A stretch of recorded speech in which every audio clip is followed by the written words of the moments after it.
Most people imagine survival as something dramatic, running, fighting, making impossible choices in the dark. But here's the thing, nobody tells you. Most people don't die in emergencies because they couldn't survive. They die because they keep living like the emergency hasn't started yet. They wait. They hesitate.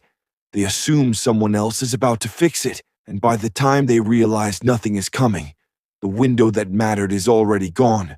What actually keeps you alive in an emergency isn't strength or supplies. It's your ability to accept reality faster than everyone else. Human brains are wired for stability, not collapse.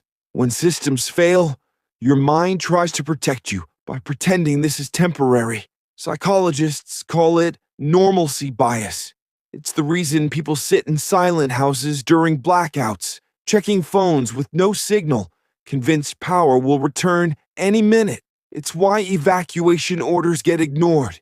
Your brain would rather be wrong and comfortable than right and afraid. Survivors are the ones who recognize that feeling and move anyway. The first real survival skill is understanding timelines. Emergencies don't remove resources instantly. They remove coordination.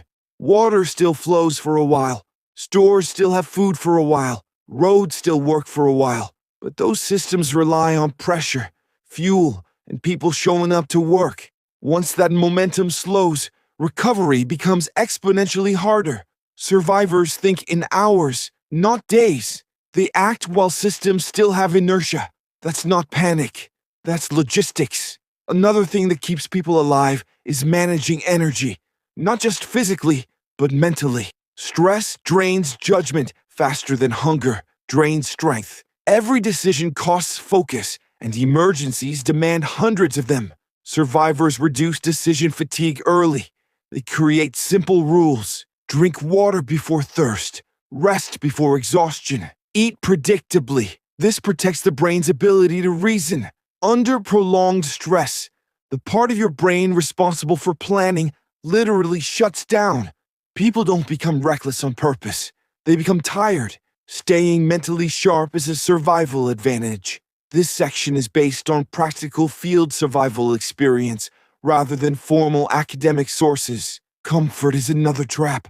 Comfort feels safe, but it quietly removes options. Sitting in a warm car during a winter outage feels good until fuel runs out. Staying home feels reassuring until water pressure drops. Survivors don't chase comfort, they chase stability. They choose options that preserve flexibility. Every emergency punishes short-term relief and rewards long-term thinking.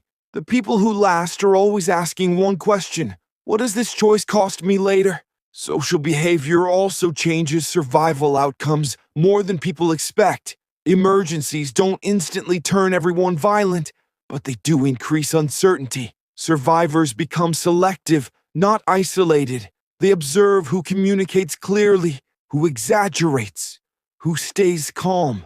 Panic spreads faster than danger. Emotional chaos drains energy and clouds judgment. Protecting your mental environment matters as much as protecting your physical space. Your body plays a quieter role than movies suggest. Mild dehydration reduces cognitive performance. Sleep loss increases overconfidence. Calorie deficits slow reaction time. None of these kill immediately, but together they create terrible decisions that feel logical at the time. Survivors prioritize water, rest, and basic nutrition early, even when adrenaline tells them they don't need it. Biology doesn't care about motivation. It only responds to inputs. One of the most misunderstood survival behaviors is controlled stillness. Panic creates movement.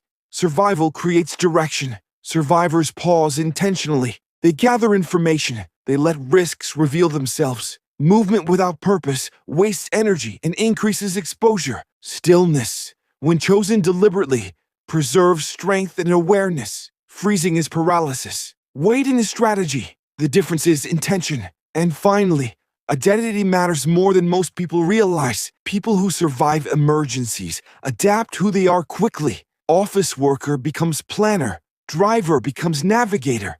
Homeowner becomes caretaker. The faster someone accepts that yesterday's rules no longer apply, the faster their behavior aligns with reality. Denial isn't just emotional, it's an identity conflict. Survivors resolve it early. So what actually keeps you alive in an emergency isn't gear or toughness or luck. It's your ability to notice when normal life has stopped working and calmly shift into a new set of rules before panic forces the decision for you. Survival doesn't reward the strongest.